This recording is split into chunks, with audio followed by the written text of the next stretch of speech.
Thank you for joining me for lesson 220, 221, 222, 223, 224, 225, 226, 227, 228, 229, and 230 of Sefer HaMitzvahs daily, ostensibly, study.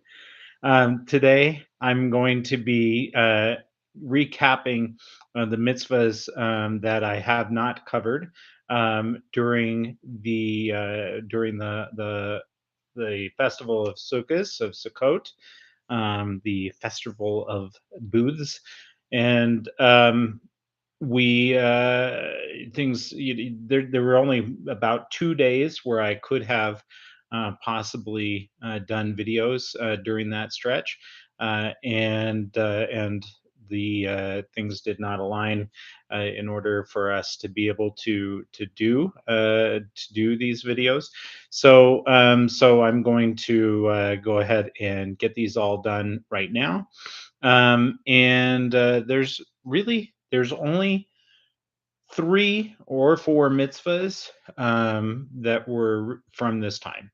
And so I'll just kind of cover those right now. And I'm not going to exhaustively get into them because, when we have a long video, it usually ends up not serving anybody all that well. So we'll just kind of keep it short, digest. But I will jump in a little bit to give some more detail.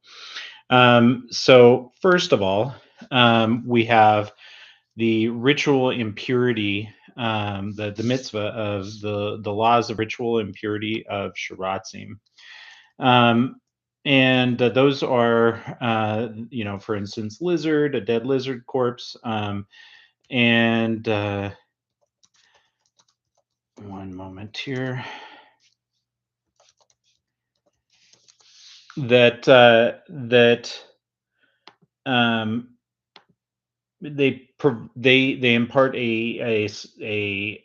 extra impurity that comes from these creeping animals, and we went through the list, and I'm not going to go through that again at this time, but we'll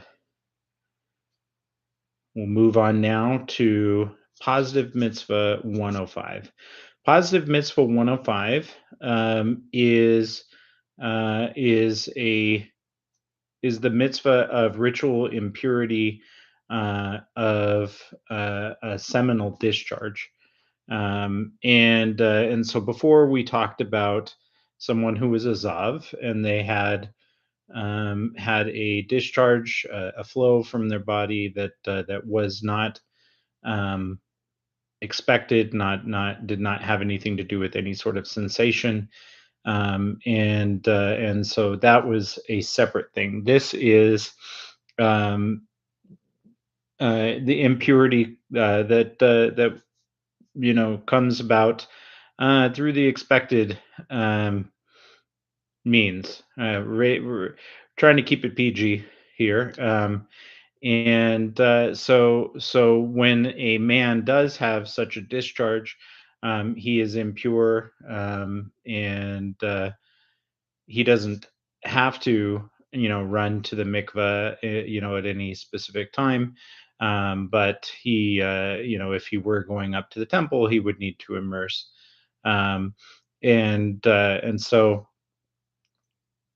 that is the impurity that happens to him when it occurs. But the actual um, seed itself is an av hatuma, so that is a primary source of impurity, and any person who would touch it would contract a first degree level of impurity. Normally, a every other kind of impurity, if it's something's ingested or it's injected or something into the body, you don't contract impurity because impurity happens through physical contact.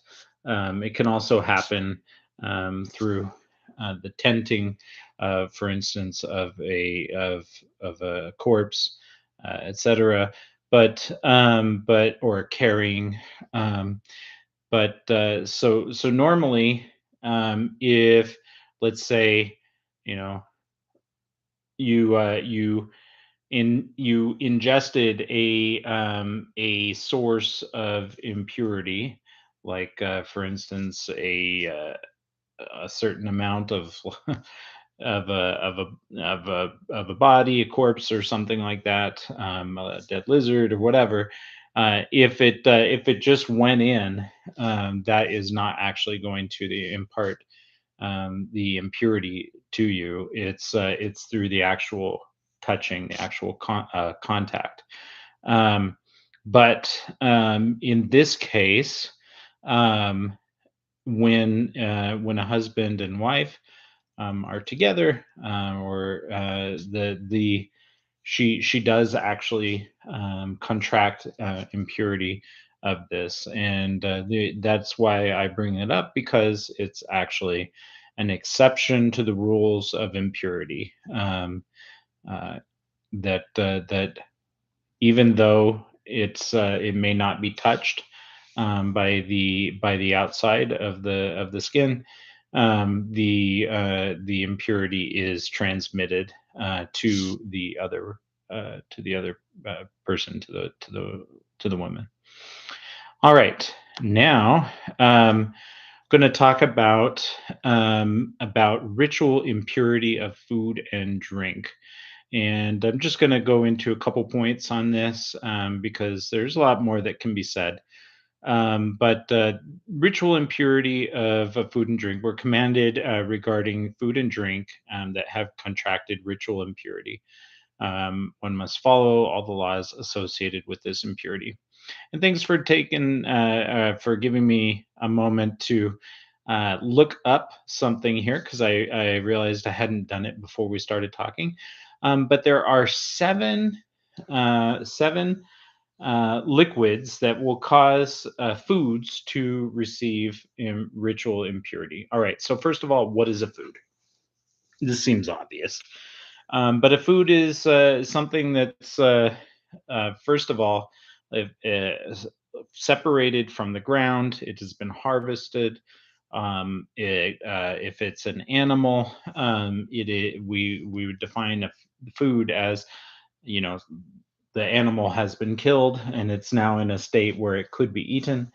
All right, that in and of itself will not contract ritual impurity, either of those, or a fish taken out of the water. In and of themselves, those are not going to contract ritual impurity. The Torah specifically says that when things get wet, they can contract ritual impurity. So, what does that mean? Get wet? What are the liquids that can cause them to contract ritual impurity? There's a list of seven, and I will read them to you now. Water, um, and I believe other things that might be derived from water. Dew is considered a natural liquid. Oil, for instance, olive oil. Wine is one of the seven. Milk, um, and that can be any milk, whether from a human or an animal. Blood, um, and finally, honey, and specifically in this case, referring to bees' honey. Whereas in the Torah, when we talk about the land of milk and honey, we're talking about date honey, is what we're told. But in this case, we're talking about bees' honey. And those are all liquids that are able to cause a, a food to become what we call ready or susceptible to receive impurity. Um, it's interesting. One of those is water. Um, so, what about a fish? You know, have a if fish is there are some fish that we eat whole. You pop them right in your mouth. So water can make them uh, or ready for impurity. It has to be water that has been um, actually put on the food. Um, so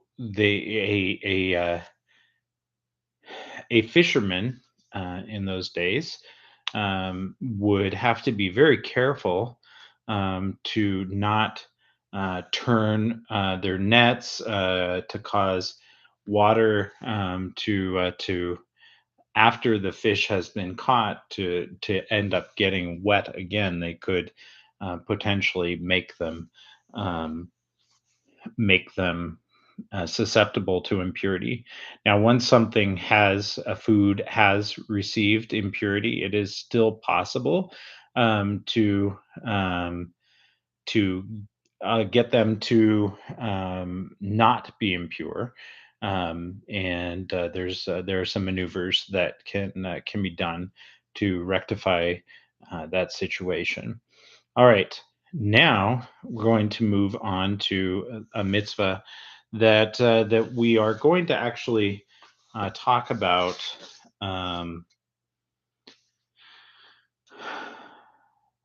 well, just for today, actually, and this is one that I remember I said three or four. Maybe I should have said two or four. This is a mitzvah we've already talked about previously. And the reason is we're in a section right now until I believe until lesson 237, um, in a section that is talking about um, vessels. Vessels could be clothes, they could be pots and pans, cups. And so there's no mitzvah associated with those in Mishnah Torah. But in Sefer HaMitzvos, what we will be doing is each day we're going to be reviewing a type of ritual impurity and how that can relate to vessels. So today it corresponds to ritual impurity contracted through contact with a corpse. And so, for what we just mentioned today, for covering that, is that we talked about that when there's tenting, that a corpse is in a room, then everything in that room, and potentially if extending out into other rooms or buildings, if they're connected, um, that everything that's in there is potentially going to receive that tuma, that ritual impurity, and so we would if a vessel is uncovered, if it's facing upward, whatever, that the impurity is um, going to be contracted to those vessels and to anything that's in those vessels. So um, there's definitely, again, a lot more that could be said regarding that. And we will get to more ritual impurity related to vessels tomorrow with God's help. All right. Thank you so much for joining me. And thank you for your graciousness with the fact that we haven't done videos in a little bit, and we'll try to get right back up on that horse. All right, thanks for joining me, and have a great night and a great day tomorrow in every way. Bye bye.